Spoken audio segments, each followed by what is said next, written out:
Hi, everybody. Today is Tuesday, October 29th, and we have Professor Marandi with us to talk about what's going on in the Middle East. Welcome back, Professor. Thank you very much for having me, Niva. Let's get started with the news came out just minutes ago. The new Secretary General of Hezbollah. What do we know about him? He's one of the founders of Hezbollah. He's always been a senior official. He travels frequently in the past, he's traveled frequently to Iran. He understands uh, politics very well.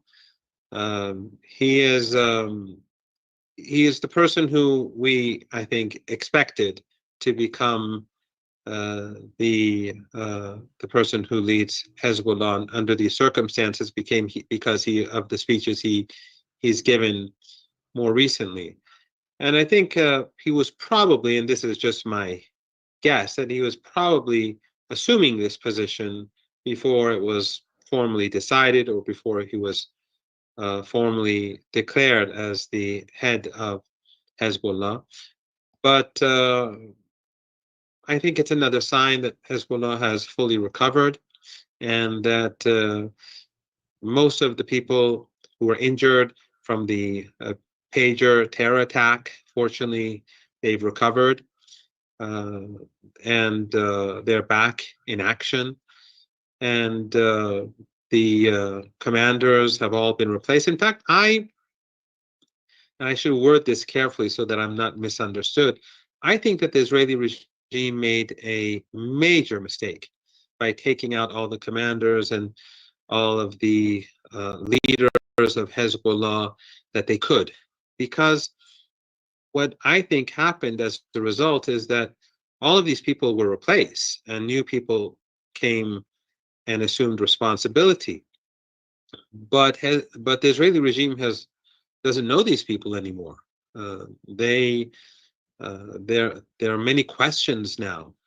So they thought that if they murder these people, if they martyr these people, the leaders, the commanders, that they could just roll over Hezbollah and steamroll Hezbollah and win the war. Obviously, they couldn't. They haven't taken a single village in southern Lebanon.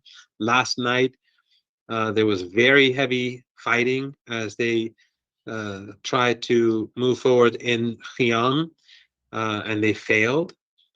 But uh, but I think they've uh, made a big mistake, and it will take many years for them, if they survive, to be able to gather the sort of understanding of Hezbollah that they were able to accumulate over the last couple of decades. When you look at the latest attack, the Israeli attack on Iran, do you think the way that the mainstream media in the West was covering this, it was all in favor of Israel? Israel has destroyed everything in Iran. Iran doesn't have anything to. If this escalates, Iran doesn't have the capabilities it had before. When you look at this type of coverage on their part and compare it with the reality of what has happened in Iran, how did you find it? To put it in terms that are understood by elites in the West, everything aside, all the claims, the ridiculous claims made by the Israelis and the Western media, which likes to repeat whatever the Israelis say,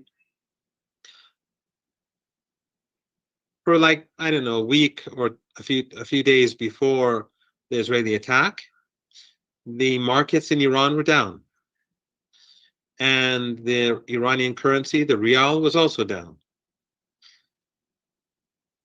As soon as the attack took place, in the morning, the markets went up, and the currency, Iranian currency, went up. So even if a government goes and then shows and then puts, I don't know, patriotic music on television and says that we won, but in reality they had lost, the markets would know, because that's, they have to gather information, they have contacts, they have links, just like everywhere else in the world. So it's obvious that the markets were not, as they say, impressed. What happened was that the Iranians did not use most of their missile and air defense capabilities.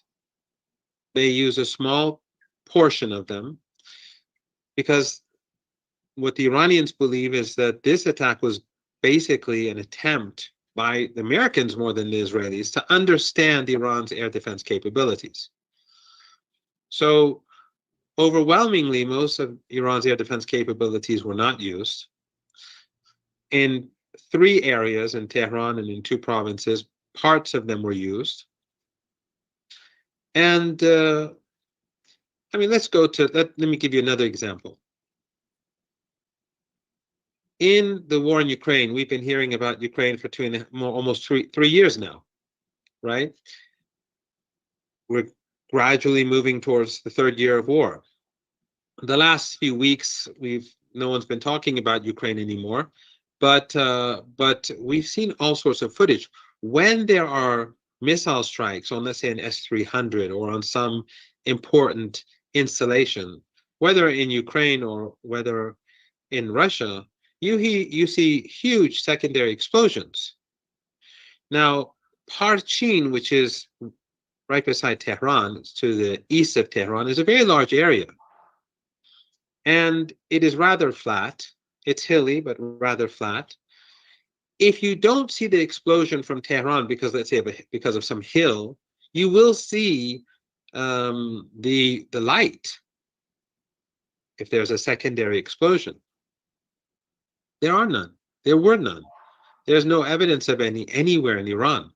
And people across the country, they have, smartphones. It's not as if it can be hidden. So nothing important was struck. In addition to that, ever since the United States began to threaten Iran, and this goes back decades ago, the Iranians took a decision to move all strategic assets, whether civilian or military, deep underground. So the Iranian nuclear program, even if the Israeli regime bombs it, it's not going to face many major damage. Even if the Americans bomb it, they cannot destroy the fundamental infrastructure. It is under a mountain or under mountains. The same is true with Iran's missile and military defense capabilities. They are all deep underground.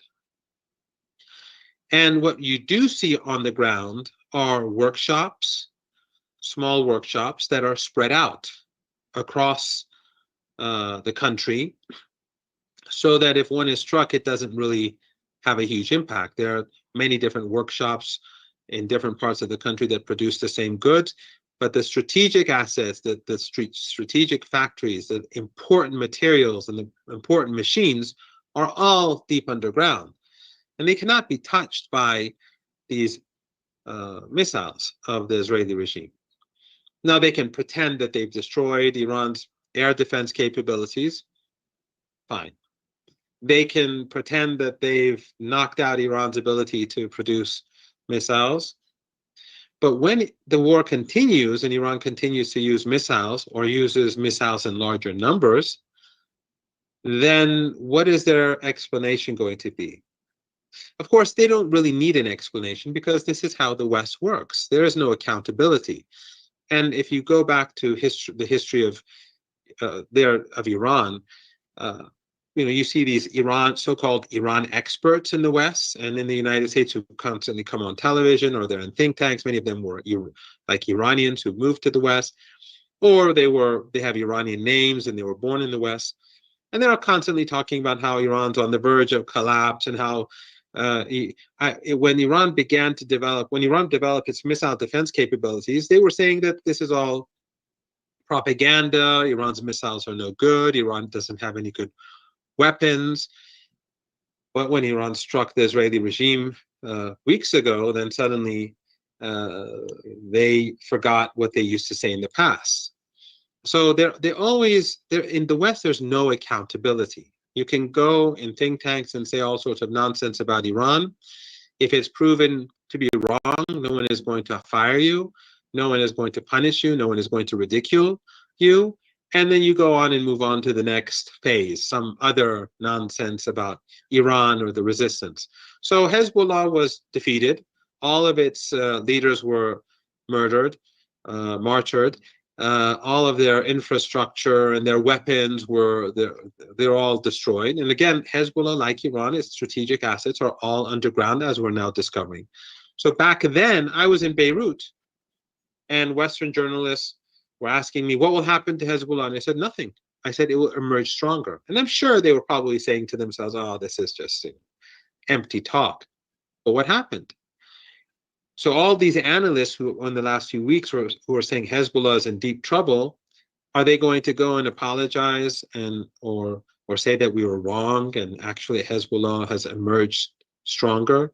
And the Israeli regime, after a month, has been unable to take a single village. That's how powerful Hezbollah has been. That's how resilient they have been. And remember, Hezbollah is doing this for the people of Gaza. They've made these sacrifices willingly.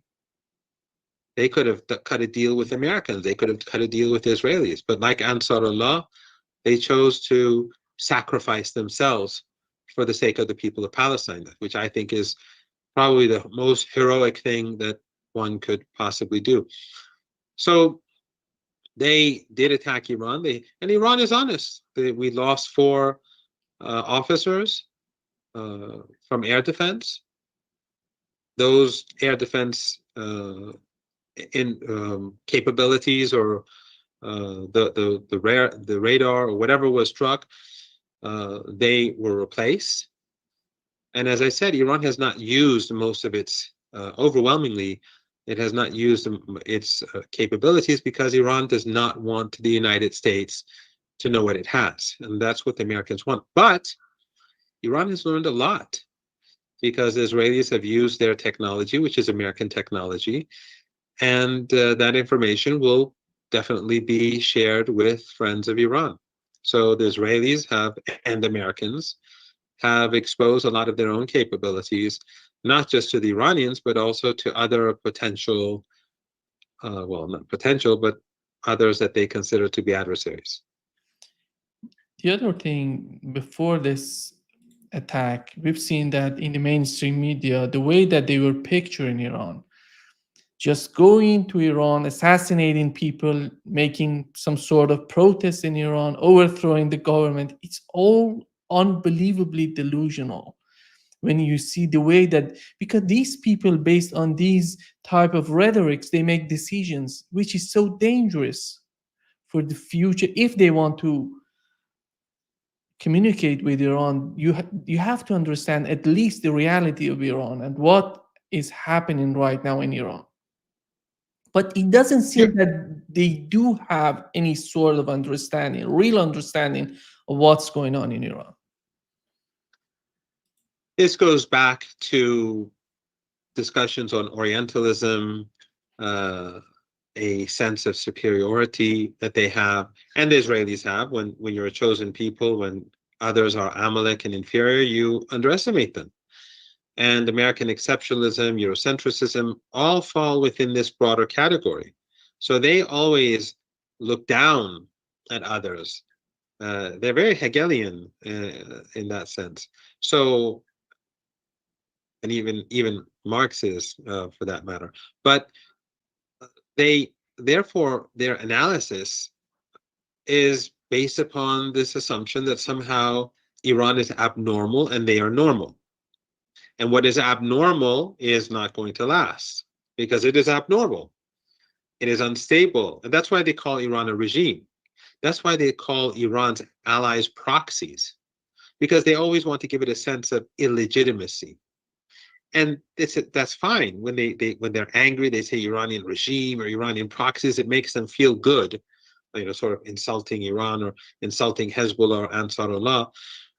But how do proxies win wars against a much more powerful adversary? Proxies don't win wars like Ansar Allah does against the Saudis and the Emiratis backed by the West, and now against the United States that's trying to open the Red Sea for this genocidal regime, the United States has failed. We saw just hours ago, Ansar Allah struck 3 more ships. The sea is closed to Israel and its allies. Can proxies do that to superpowers? Hezbollah has blocked the Israeli regime in southern Lebanon. It cannot enter southern Lebanon. It cannot take southern Lebanon after a month. And the Israelis have an air bridge. The weapons and the ammunition and the intelligence that the West is giving 24 hours a day, it's not Israel against Hezbollah. It's the whole collective West against Hezbollah. And they can't take territory after a month. Is that a proxy? Would a proxy have such success? A proxy is an entity that gets some money, a budget, and acts as a mercenary. Does that sound like or look like a mercenary? Hezbollah is now the pride of the world. It stood up to this genocidal regime in defense of the people of Gaza. It took these hits and it's still firm. So the point is that the West systematically underestimates its adversaries because of racism. The same is true with Russia, by the way, even though Russians many of them are European, but when the ruble was supposed to be turned into rubble, as Biden said during the early days of the war, I had conversations with Western journalists who specialized on politics and Europe and the economy and Russia, and they all agreed that Russia's economy would collapse, but it didn't. In our discussions, that we came to no agreement, and one of them, a year later, sent me a message saying, I was thinking about what you were saying when we were in Vienna together, and he was basically acknowledging that he was wrong and I was right. So they constantly underestimate, because there is also this Orientalist view towards Russia as well. Russia was never accepted as Western, they're Slavs and so on. But this, I think, is something which will change. And the reason is that this 500 years of empire is coming to an end. And this latent Orientalism, with this reservoir of knowledge that has been accumulated over hundreds of years, is what prevents them from seeing reality and comprehending reality. And therefore, they cannot make right decisions because their understanding is always wrong. And that, I think, will change, because we are in the dying days of this empire, and it is collapsing very rapidly. What they've done in Gaza has destroyed the collective West. The world sees them as the great violators of human rights. In Russia, they've lost the military war. And economically, we see their decline. People in the West see how things are deteriorating, especially in Europe, but also across the West. Whereas, on the other hand, we see the rise of BRICS, which is, in Kazan, we just saw their meeting, the summit end. Very symbolic, very significant, and it is a sign of things to come. So I think that gradually they're going to have to, I don't think it's going to happen tomorrow, but gradually they're going to have to rethink Iran, and they're going to have to for your audience, I know one of your guests, who I won't name, you have very good guests. One of your guests, he's very critical of Iran. He was a former American officer, and he worked for Colin Powell. But what I would say to people, to your audience, is that we've had 40 some years of anti-Iranian propaganda, or let's just say anti-Iranian narratives. For one moment, let's set that aside. In this great moral struggle in the world that we live in today, meaning the Holocaust in Gaza. Who is defending the people of Gaza and who is supporting the Holocaust? Iran is alone against the collective West, along with its a small group of allies. Yemen, the resistance in Iraq, the government of Syria, which is facilitating aid to the Palestinians and to the resistance, Hezbollah, and so Ansar Allah in Yemen, as I said. These are the ones who are siding with Palestinians, the oppressed, and the collective West, which support women's rights and human rights and children's rights and animal rights and all the rights that you can name. They're the ones supporting the Holocaust. So my advice is for people to rethink Iran. Iran is not a utopia. There are no utopias. But Iran has a moral compass, and the West doesn't. And I'm sure there's a reason for that. It's not about Iran, Professor. It's about the way that even the countries in the Middle East, like Saudi Arabia, UAE, even beyond that in Turkey, they don't understand the region.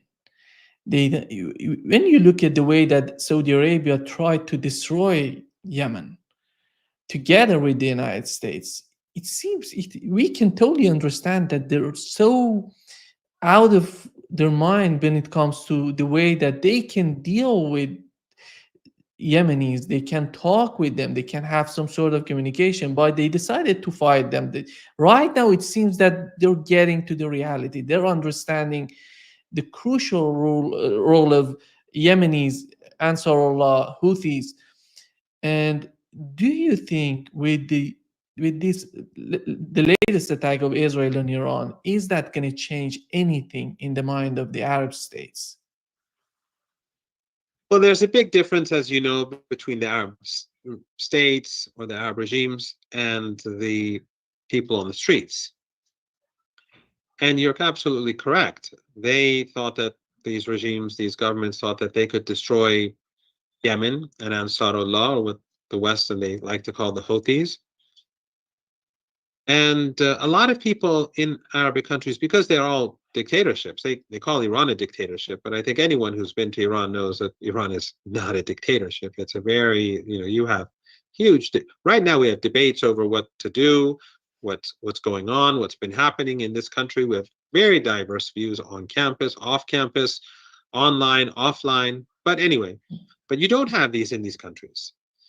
So the public is firmly supportive, for example, today of Palestine and hostile towards Israel. But Western countries keep saying the Arabs want to have peace with Israel. They mean those despots or those leaders that are, bound to the West. But many in the Arab world, because almost all of the media is controlled by these regimes, just like the West, where the mainstream media has been able to control public opinion for a very long time. In this region, the media was very hostile towards Ansar Allah. And so many people in the Arab world, unfortunately, were skeptical towards them. Even though a genocide was being carried out, there wasn't the sort of sympathy that one would have hoped would have existed. But then came Gaza, and Ansar Allah became the sword that defended the people of Gaza. They said that we are going to implement the Genocide Convention, and we will not allow ships to go to Israeli ports as long as the genocide continues. Suddenly, there was an enormous shift in public opinion across the region, because they saw through the propaganda that had been influencing them for decades, because Israel is so horrible. And what the Israeli regime has been doing to this region for many decades is so obvious to the people of the region. In this region, people know what the Israelis do. It's not like in the West, where people, until recently, thought that Israel was a normal country.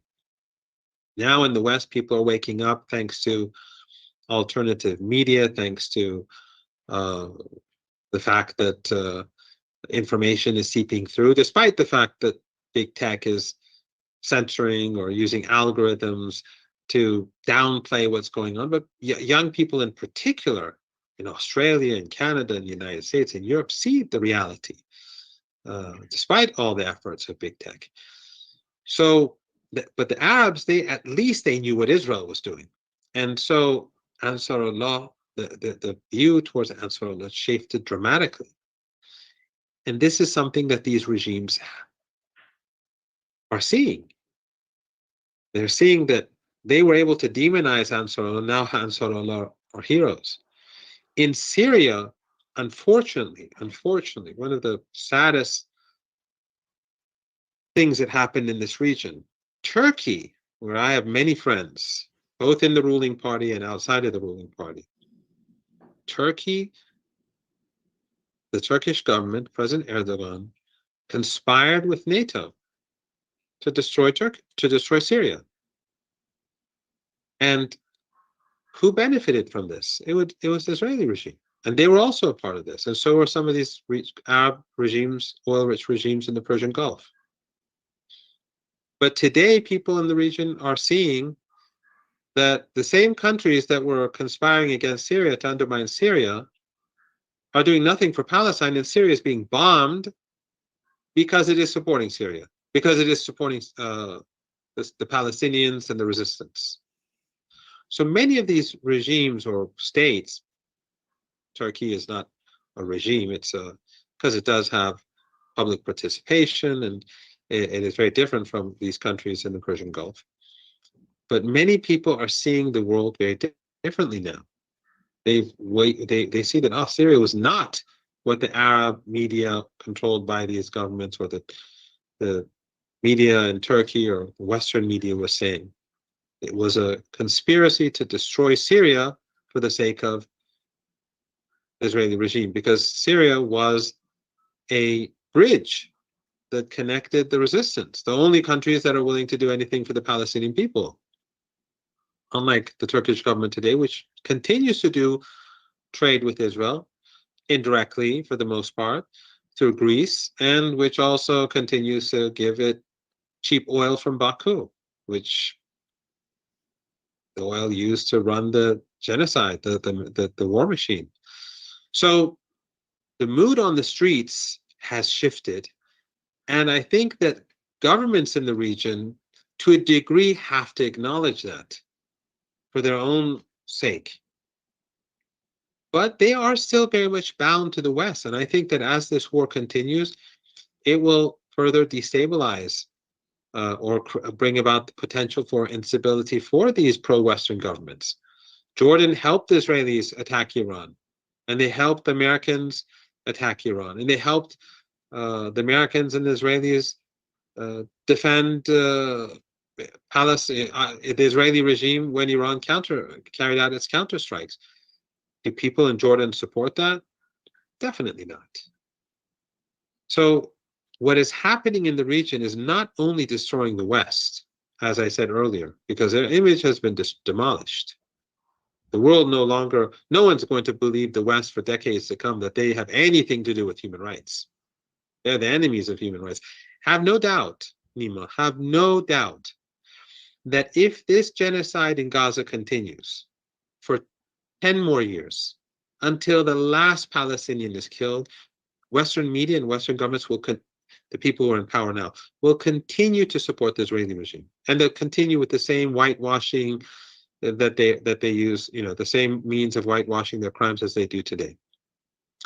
And have no doubt that even though mainstream media is rapidly declining, if just two outlets, the BBC and CNN, which are watched far less than before, if they gave 24-hour coverage to northern Gaza right now, if they round the clock coverage, rolling coverage for northern Gaza, where there's a starvation siege, and they're slaughtering them, and they're basically exterminating the Palestinians in northern Gaza much more rapidly than the rest of Gaza.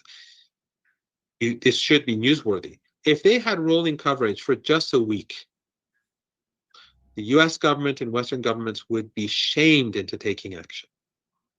But that's not what is happening, because they are all a part of the same apparatus. They are all part of the same establishment. And so the rest of the world sees this. People are not stupid. People in Indonesia see this. People in Malaysia see this. People in the subcontinent in Central Asia, people in Latin America. Everyone sees this.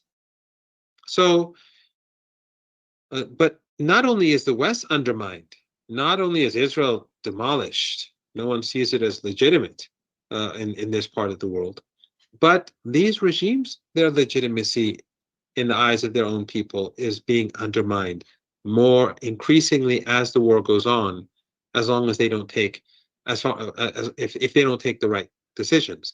So they are being forced, some of them, to change, to compensate, but I don't think they're doing they're not really doing anything important to lessen the anger and anguish of ordinary people in their countries. And that, I think, is something that the Americans are really not thinking about. We have to remember what happened in Tunisia when a young man burned himself alive. The government, not only in Tunisia, collapsed, but almost immediately afterwards, the government in Egypt fell. And I think what we have today goes far beyond what we had back then. But again, the West is they're either miscalculating, or they are so obsessed with supporting Zionism in Israel that they are willing to lose or risk losing everything.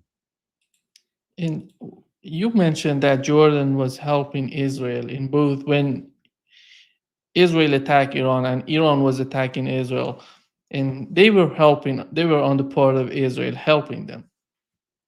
But let's assume Israel succeeds to attach to capture Gaza, the West Bank. The next step would be Jordan. And are they really understanding what's going on with the situation with Israel? And or even can we understand the behavior of the Jordanian king, the king of Jordan? And does he care about Jordan, or he feels that no, they're not going to do that? Because that would be so delusional if he thinks that they're not going to be the next target. I can't say for sure, but I think it's probably a combination of both. I think that on the one hand, they want to be delusional. Sometimes people are delusional intentionally. You know something is coming, but you say, well, hopefully it won't happen. You know, the flood is coming your way, and you say, well, maybe, just maybe, you know, it won't overwhelm us. So sometimes people are delusional not because they're ignorant, but because it makes them feel better. Just like people in the West who are supporting the Holocaust, or who are quiet about the Holocaust, they'll justify it. They'll say, well, I can't do anything about it.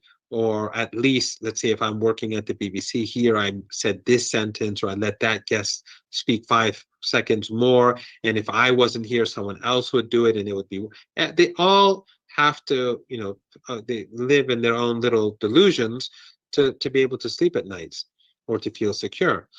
So that could be part of it, but also I have no doubt that if things get dangerous, the King of Jordan will just, you know, take his private plane and pack and go to the United States and Europe and live there. Just as I'm sure that these countries in the Persian Gulf know that if the Americans get involved in the war, their countries will be destroyed.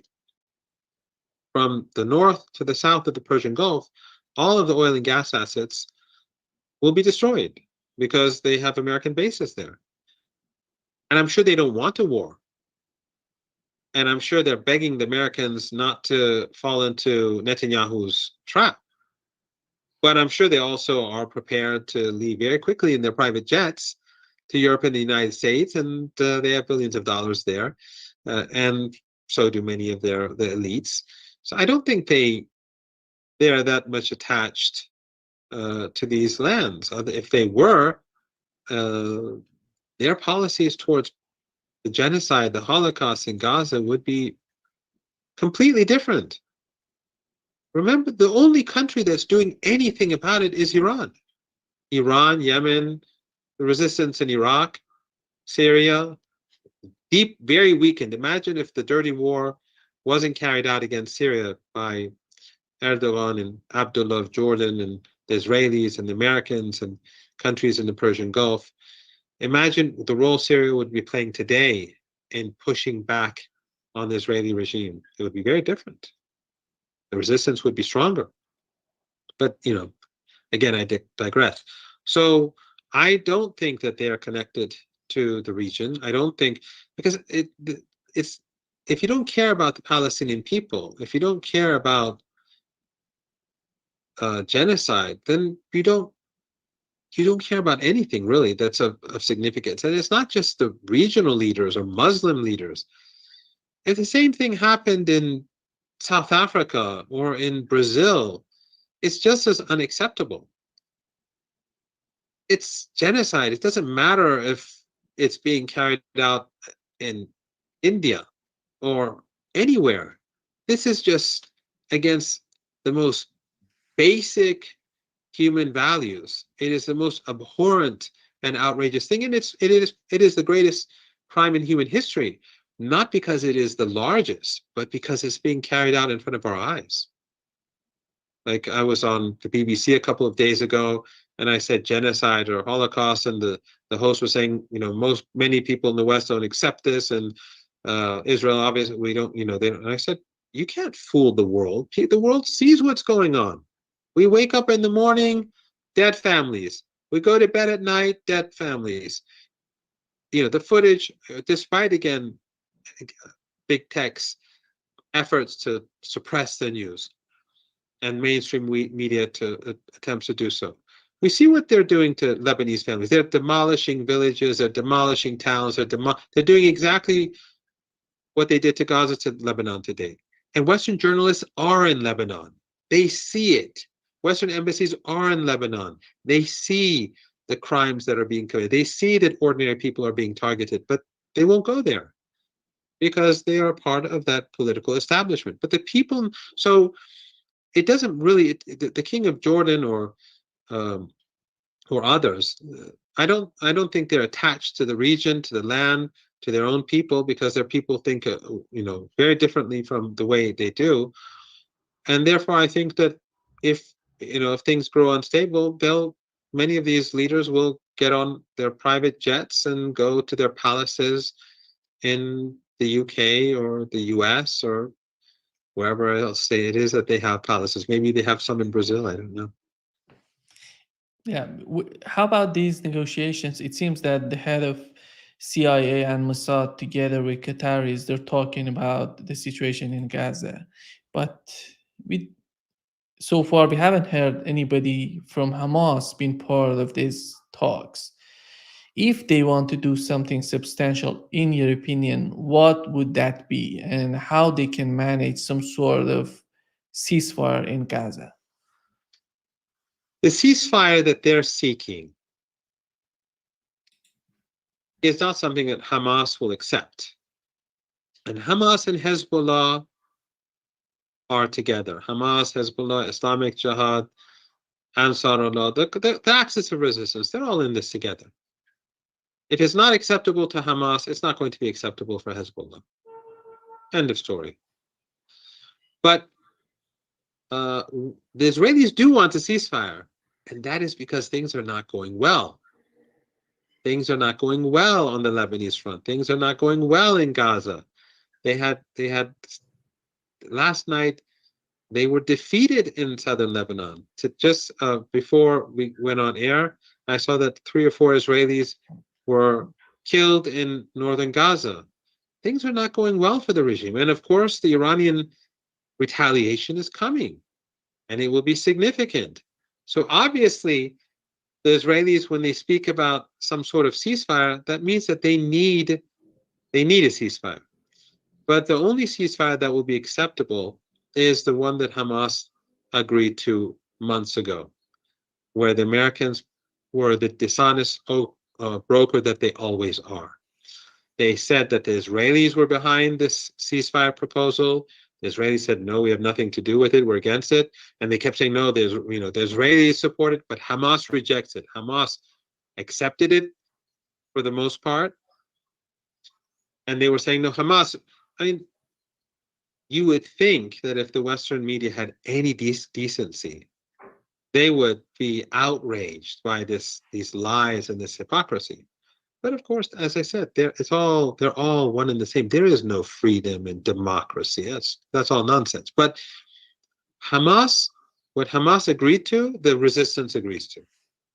But we're not there. What the Israelis need is a ceasefire so that they can regroup, but they're not going to get it.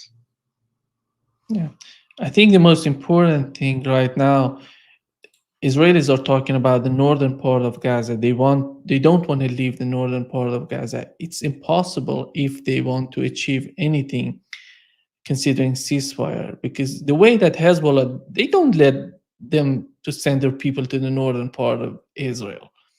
We haven't seen, even with these assassinations right now in the southern part of Lebanon, they're taking huge casualties. And on the other hand, we have Houthis. In your opinion, when in the United States, we know that the Biden administration at this particular moment, they're interested in putting some sort of big news in terms of Gaza, because they would benefit from this. And that's why, in my opinion, Bill Burns is in Qatar. But are they going to achieve that, in your opinion? I don't think so. I think you're absolutely correct. They want something before the election to say that we succeeded, and that would give a boost to Harris. But unless Hamas's conditions are met, they're not going to get anything. They can't have their cake and eat it too. They cannot allow the Israelis to get away with genocide and to get concessions from the people of Palestine and then have a brief respite in the genocide, and then say that we've succeeded and we've brought an end to all this. No, that's not how it works. The Israeli regime will have to concede defeat. They're going to have to leave Gaza. They're going to have to leave Lebanon. They're going to have to respect the dignity and honor of people in Gaza. And that's something that the Israelis ultimately will have to do, because it will be forced upon them by the resistance. But the Americans have no interest in the people of Palestine. For the Americans, the Palestinians are Amalek, just like the people of Lebanon, just like all of us. We're all Amalek to them. What they want is for Harris to win the election. And of course, if I was advising Americans, I'd say don't vote for either of these two. There's no difference between Harris and Trump. But the genocide has been carried out, regardless of what Trump's intentions are and who he is. But the genocide was carried out by the Biden-Harris administration. This is their Holocaust. This is their genocide, and they're not going to escape that. And the resistance, the axis of resistance, has no preference. They don't care about whether it's Harris or Trump. They're going to continue resisting, and they're not going to accept some ceasefire that is detrimental to their people, so that this lady who has blood on her hands can be elected into office. It's just not going to happen. And recently, we had various interviews in the United States with Donald Trump. It's amazing to hear that the way that he's talking about Iran and Russia. It seems that he's trying to put some sort of negotiations between Iran and Russia on one side and the United States on the other side, because they want to be focused on China. Their main goal is China right now. And it doesn't seem that would be different for the Democratic Party. Right now, the people, the deep state, as we call it, is concerned about China. It's not concerned about the Middle East. It's not concerned about Russia.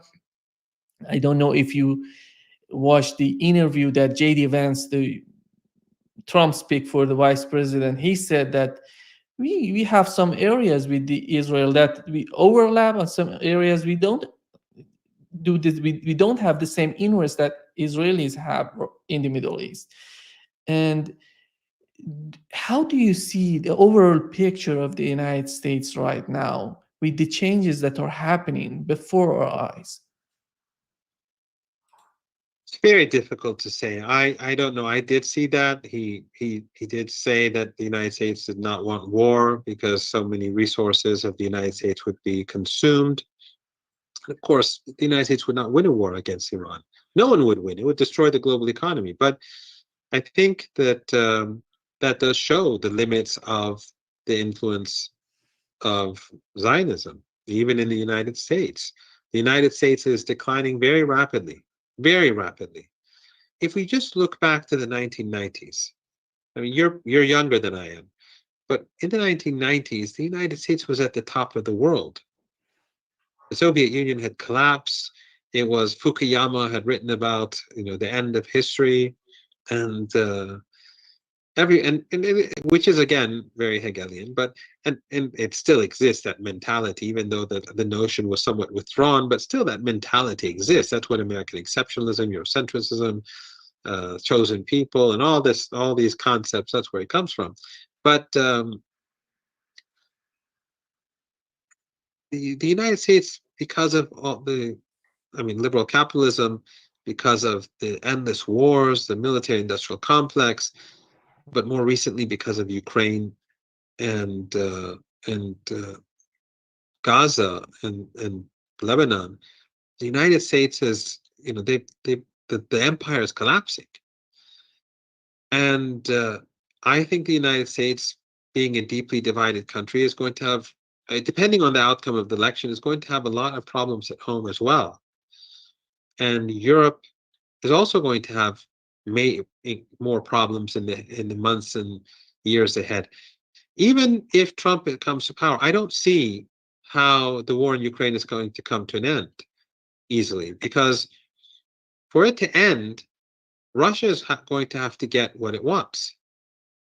And Russia is not going to accept the current borders and then everyone shakes hands and goes home.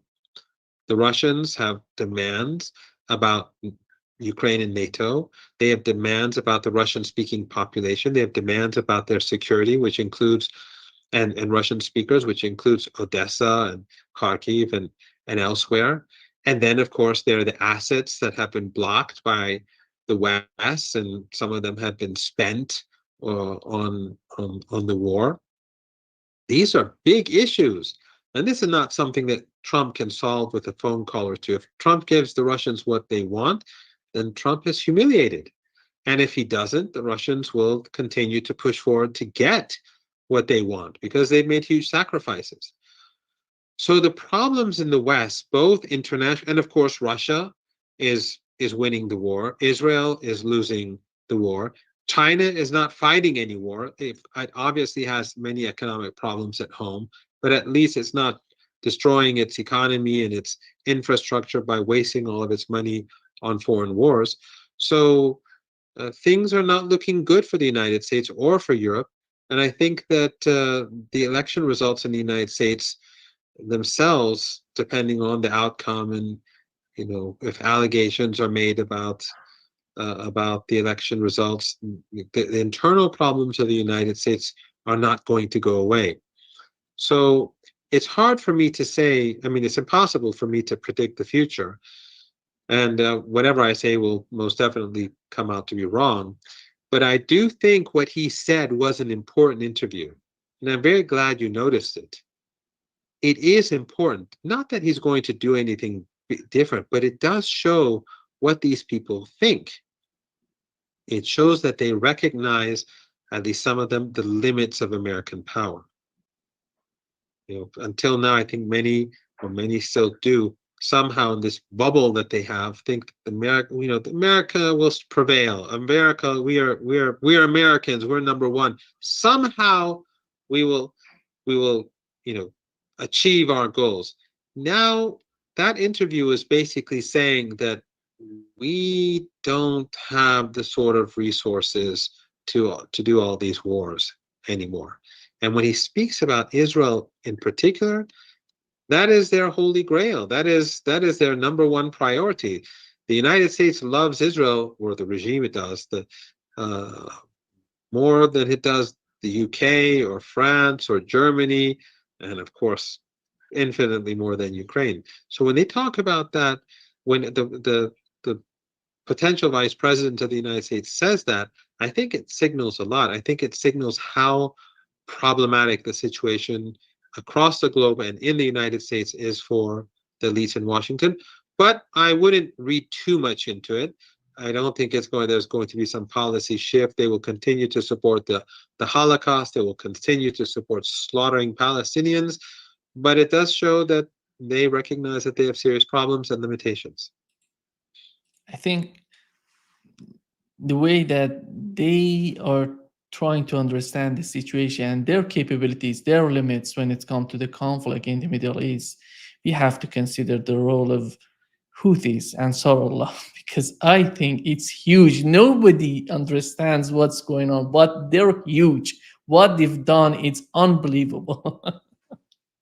And the Americans went with heavy bombers to destroy their underground capabilities just a few days ago with bunker busters.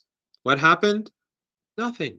They again went and attacked ships and damaged ships that were not just in the Red Sea, but outside of the Red Sea. So they are extraordinary. And let's be very clear. If the Americans cannot defeat Ansar Allah in the Red Sea, can the Americans defeat the Islamic Republic of Iran in the Persian Gulf? Can they defeat the resistance in Iraq? Of course not. So when they cannot defeat Ansar Allah, they should not even think about behaving foolishly in the Persian Gulf, especially because all of these kings and sultans, they are living in glass palaces, and so are the Americans. Much of the wealth in the Persian Gulf goes to the West. It's not only the oil and gas installations themselves, but these countries are spend much of their money in the West. They send their children there. They have palaces there. They buy almost all of their weapons from the West. The United States should be very, very, very careful about its behavior in the Persian Gulf region. Because if the situation becomes critical for Iran, Iran is not going to hold back. Iran will do whatever it takes to protect itself. And as I said, that will mean the complete destruction of all US interests in this region. And the catastrophe that will lead to is mind-boggling. It's not going to be like 1929. It will be far worse than that, and it will influence the world for decades to come. So what Ansar Allah did in the Red Sea, I think, should be a lesson for the Americans, not to overestimate themselves and not to let their arrogance fool them into falling into Netanyahu's trap. Netanyahu and his people do not care about the United States. They are the one. Netanyahu helped get the US into the Iraq War. Netanyahu has been pushing the Americans into all these wars. All the damage that has been done to the American empire has been done because of Israel. And Netanyahu wants the United States to get into a war because he doesn't care about he doesn't care about India. If there is a war in the region, the Indian economy will collapse. He doesn't care about the Europeans. He doesn't care about anyone. He and the Israelis only care about themselves. They don't even care about the Israeli people, the Zionists in Palestine. Netanyahu wants to stay out of jail, and therefore his interests do not even converge with the Zionists in Israel. It's their basic self-interest. So I think Ansar Allah, what they're doing in the Red Sea and in the Indian Ocean should be a very important lesson for the Americans. Yeah, before wrapping up, I think you're totally right about the behavior of Netanyahu and his administration, because the way that even going to the southern part of Lebanon, these conflicts with Iran, it's all about Gaza. They want to do everything. They want to destroy Gaza. They want to continue this genocide in Gaza until the last Gazans been killed, been murdered. This is the whole goal in the West Bank, in Gaza. At this particular time, we can say that, in my opinion. Yes, and one other thing that I think is also important is that even inside Western countries, they're exposing themselves. Right now, people who go to the streets to support Palestine, not only do they get arrested and intimidated, it's illegal. For example, in Australia, it's illegal to have the Hezbollah flag. It's illegal. What does that say about the state of Western so-called democracies? What does that say when the Israeli regime can carry out a Holocaust and they will send planes 24 hours a day to create an air bridge to help them with the Holocaust, whether in Gaza or maybe tomorrow in the West Bank, and if they could in Lebanon, yet people are not allowed to hold the yellow and green flag in their own countries? I think the damage to the West has been colossal. It is beyond imagination, and it will get worse. They're not going to win this war, Nima. They are not going to win this war. The only way for the Israeli regime to be able to survive in the long run is to win this war. And it will definitely lose. It is lost across the board. And killing women and children is no victory. It is the greatest defeat of all. If you look at the defeat in Gaza, after well over a year, they failed to take this dot on the map. Whereas in the past, they were able to go all the way to the Suez Canal. Now they can't take this dot on the map. In Lebanon, they were in 1982, they were able to get to Beirut in days. And now they can't take a border village. The fighting last night in Khiyam was one of the most heroic chapters in the fight against this Israeli regime. So they're not going to win there. In any exchange with Iran, they're not going to win. And what have they done? They have made Iran popular. They've made the axis of resistance popular. For 40 years, they've aimed to demonize Iran, undermine Iran. And what they've succeeded in doing now is to make people across the world look to Iran and Hezbollah and Ansar Allah to help the Palestinian people. So they have to win. They won't win. And when they lose, I mean, if the Israeli regime doesn't win, they've lost. The resistance, simply by not being defeated, they win. And if the Israeli regime does not win, it loses. And that, I think, will mean the end of Israel. It may take days, it may take weeks, it may take months, it may take a few years. Probably years, a few years. But that will be, I think, the end of the Zionist project. And without a doubt, and this is the really stunning part of it all, this is the stunning part of it all, the people of Europe and the United States would benefit the most if there was no Israel. And so would Jews. And by the way, we always have to remember that Jews in Europe and the United States, especially young Jews, are playing a very heroic role in standing up against the Israeli regime and saying and pointing out that the Israeli regime is totally against their values and they're totally against the actions of the Israeli regime. But everyone benefits from the end of apartheid in Palestine, because the people of this region despise the West. But if there was no conflict in Palestine, if there was no ethno-supremacist regime, why wouldn't people in this region want good relations with the West? What would impede good relations with the West? What would be the problem between our region and the West? What's so amazing to see is the way that the Israelis are treating the UN, UNRWA, and this is a institution that gave birth to Israel. They Israel was created based on a decision at the UN. Right now they're against UN, they're against what they're talking about.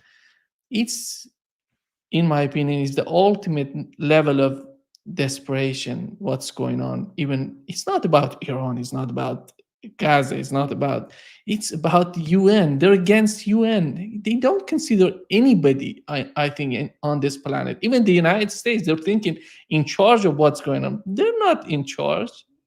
Netanyahu is manipulating everything in the United States.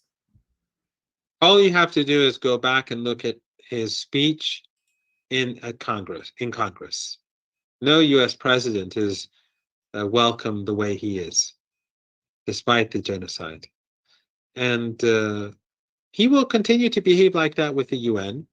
The West will protest, he will be condemned. But remember, this ruling establishment in the West, they will stand by the Israeli regime until the last Palestinian child is massacred. And therefore, there are only two ways forward. The axis of resistance has to defeat the Israeli regime. It has to save Gaza. It has to save the Palestinian people. There's no other way. And also, we can't wait for them, but we hope that people in the West are able to make a change, bring about change, and prevent their regimes from supporting this Holocaust the way in which they do. Thank you so much, Professor, for being with us today. Great pleasure, as always. Thank you for having me. Always a pleasure. Bye-bye.